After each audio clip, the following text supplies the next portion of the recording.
a lot of mechanics, I feel like when they come into this industry, they don't know, like, should I sell that? Should I not? I mean, that's a constant question all day long. The target point that I try to give guys is that. Yeah. Fix the car like it was your mother. If you don't love your mother, then go find a therapist and get that worked out. Work that out. Work that out. But I mean, most of us love our mother and we appreciate that. So make that your target point.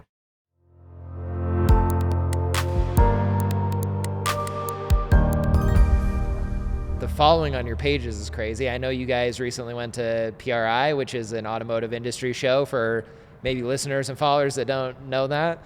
But it sounds like you guys were getting stopped and asked for pictures and all sorts of that. So like, how does that celebrity, borderline celebrity, at least in the automotive industry, how do you feel about that? Yeah, I was in Shields, or I'm in the airport, and I'll have a guy just kind of walk by me or something. It just happened a couple weeks ago. I was in Shields, and so I get noticed a lot in there. But some guy's walking by next to me and his wife, and we're just kind of crossing each other, and he just kind of gives me knuckles. He goes, "Yo, another mechanic." And I looked at his hands. I was like, yeah, cool.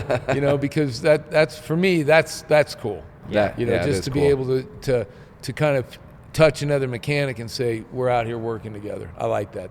Well, that's something that we can relate to in from the credit union space as well. There's a saying that like people helping other people, credit unions are very collaborative that way. And it's just like maybe more of a community than you would say. Like banks are more competitive that way, where credit unions, so like this knowledge share. And it seems you guys are that way as well, with kind of sharing this industry wide, wanting to pull the whole up industry as a whole and advance it, rather than, obviously you want to win. I think everybody does, but Well, you're right. But the win for me, I'm going to get it. Have I made enough money to take care of my family? Check. Can I do the things I want to do? Fishing and, enjoying my family? Check. Right. So the last check, not the last, but one of the great checks that I'd like is to give this industry a step up in the way people perceive it. Right. Because, it's still there. A lot of it is our own fault. When I say our own fault, I'm talking about shop owners and other mechanics bad-mouthing each other. Right. It's something that, needs to stop in this industry. My mother told me, you don't have anything nice to say, keep your dang mouth shut. Right, yeah. And people have a hard time remembering that one. It's an easy one. But if I could, one of my greatest hopes outside of my family is to change the perception of the trades and specifically this industry. As this is a great career, it's honorable, it's filled with hardworking men and women that genuinely, to their core, want to do an excellent job for their community. Right. And and that's the mechanics I know.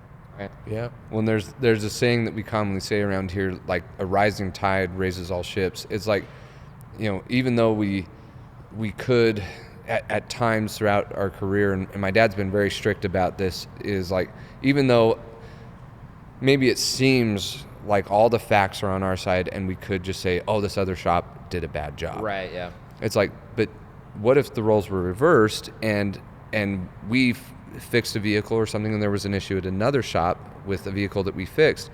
They could do the same thing to us. And it's like, but where does that might make us feel like we're king of the mountain for one moment, but it's like that doesn't help anybody in our industry. So if there's ever been an opportunity for us in the past, because we're far from perfect, we're just a few guys in a crew trying to do our best, but sometimes that best just doesn't cut it, or we make mistakes. We would hope that other shops, again, the rising tide raises all ship. It's like, hopefully they would give us the benefit of the doubt and give us an opportunity, because if we can raise this industry and by increasing the image and the appeal of what it is to be a mechanic, the amount of people that will help just besides our own selves is going to be so much greater. It'll help the consumer too, because they're wondering, like, why is auto repair so expensive? Yeah. There aren't a lot of mechanics. Yeah. I mean, and getting back to the credit union thing, it is a community. You feel that community when you go into the credit union. And I hope people feel that community when they come into their local auto repair shop, you know, because we are servicing our community. Right. We have now because of our social media presence, our communities across the United States, we're having trucks. Globally, it sounds like, if you're getting South America. Well, we're not doing business. We're not taking money from South America, Right, but people but reaching those people. They're reaching those people, but your community can expand through social media. Right. But basically, I will always remember that this community for 30 plus years has taken care of my family because we've taken care of them. Right. And isn't that the best business you can have? Oh yeah, absolutely. Well, and a couple of other philosophies you will see on your guys' social. One of the things I love the most was I think that there is a big perception, especially with mechanic shop, of like, oh, well, I don't know these complex systems. They're taking me for a ride. They're selling me things that I don't need. And I've seen on one of your social postings that you have said, sell them like you're taking care of your mother, like that maybe you wouldn't do it the cheapest way because you don't want her to break down on the side of the road. And maybe there's some preventative stuff that you're going to recommend too, because it's your mother's car. But I loved that because at the credit union, we're all about mutual trust and respect. That's one of our core tenets. Sure. And that, to me, definitely lines up with that of you're generating so much trust and respect by operating in a way that you're like, we're not trying to oversell these people. We're just trying to really give them what they need to have their vehicle be worry-free and operate as long as possible. I think that it's called a target. What is your target point? And if you make your target point your needs, and this is like, let's think about that, for just personally. In your relationship, if your target is your needs getting met, that's a shift in target point. Right. Because your needs are going to be all over the place. Mm-hmm. So you put the target point out there, something else.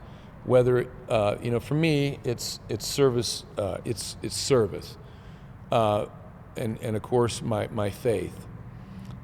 But that target point, if you do that, you will be able to go back to the mother thing. A lot of mechanics, I feel like, when they come into this industry, they don't know, like, should I sell that? Should I not? I mean, that's a constant question all day long. Am I overselling? And so the target point that I try to give guys is that. Yeah. Fix the car like it was your mother. If you don't love your mother, then go find a therapist and get that worked out. Work that out. Work that out. But I mean, most of us love our mother and we appreciate that. So make that your target point. Meaning, you don't want to oversell your mother. Right. But you don't want your mother to break down in the middle of, the freeway at night or in a parking lot or something like that. You could have prevented it. Understand your mom has a budget. And so you say, Mom, we could do this time, but know this is coming down the line. And it seems to be easy. It makes the target point a little easier for people to go, oh, that's how I can write up a ticket. Is like, I'm working on my mother's car here. I won't oversell, but I also will do the best work, because I don't want her to break down. Right. And it seems to work. It makes it simple. Well, and to kind of execute that, what we've done in the past is we've trained a lot of our people, like, just educate the customer. Because a lot of times that misconception of, oh, they're just trying to take me for some money. Yeah, oh yeah. Because a lot of the repairs, working on the vehicles, because it's one of the most advancing things that a consumer touches. For sure. It's expensive. Yeah. Like you're a lot of times. Oh, it's so complicated. Some of these computers are more expensive than an iPhone. Yeah. Oh yeah. And because you are buying essentially an iPhone or some electronic like that, and so just a single part can be super expensive. Right. But what we've tried to do is just educate the customer on what that is, and usually we do that by taking pictures or videos, and that kind of developed into our social medias. Yeah, I love that. And for a lot of years, we would just, if the customer had a question, it's like, okay, get down here, and we'll be happy to walk you into the shop and show you, so that we can educate you, like, why this is important and why it's not, how urgent it is and how not urgent it is. And once they're educated, then it's like, okay, that makes sense. I'm not just seeing a dollar amount, I'm seeing like an actual value amount attached to it. And so it's hard to invite everybody down here, especially with people that we work with out of state. So we'll send them pictures or videos so that they can be on that same page and see, oh, generate that trust. That's loose. Oh my gosh, that looks scary. Like, that makes more sense. And so we try and explain it to them, but come on, everybody. If you really want to get honest with yourself, it's probably because you haven't taken the time to fully educate yourself about the issues Right. or the product or something like that. And if a good shop and you're a mechanic, you want to find somebody that'll do that for you. Right. If you can't find somebody to do it, that might not be a good mechanic. And so maybe, you tell them, say, look, be patient with me. I don't understand you. Because I know a lot of mechanics are super good, but they're Yep. not good communicators. Right. So it's all about communication. But I think most mechanics, if a customer or consumer just asks the question and says, "Hey, that dollar amount scares me. Can you educate me about it?" I think from what we've experienced, Yeah. that initial reaction of, "Oh, they're trying to take advantage of me," if the education is done, then becomes like just by the customer maybe saying, "Hey, that's freaking me out. Can you tell me why?" Well, it goes back to like if Then it- treat them like your mom. Yeah. So you go, Mom, I know you can't afford all this, so let's just do, then you break it down for them. Yeah. So I think it's Very much. every industry should find ways to do that. Yeah. Well, and that's where we have a little crossover. Like financial education is one of There you the go. things that we focus on the most too, because it does generate that trust. We typically have this philosophy of the credit union of like, we don't want to sell you products. We want to help you achieve your financial dreams. We have the products to help you get there, but let us educate you on how to get there. And I feel like that's very similar to what you guys are doing of educating people, building that trust of like, oh, I really do need this. I see the need for this, and then not feeling like you're getting taken for a ride because you have that trust. One other philosophy I really liked of yours is you talk about your 4 C's a lot on the 4 social Cs. stuff. And I Yeah. know it's a lot of like diagnosing a vehicle, right? But it seems like it applies to life for both of you guys. Like, how are you guys applying these? I don't think anybody, if they're not, I don't mean to be like arrogant about it, but I mean, seriously, if you look at your life or anything you have to touch or do, and I tell people that if you're bringing somebody in your house to fix your plumbing, you got a condition, your toilet doesn't flush. What's the cause?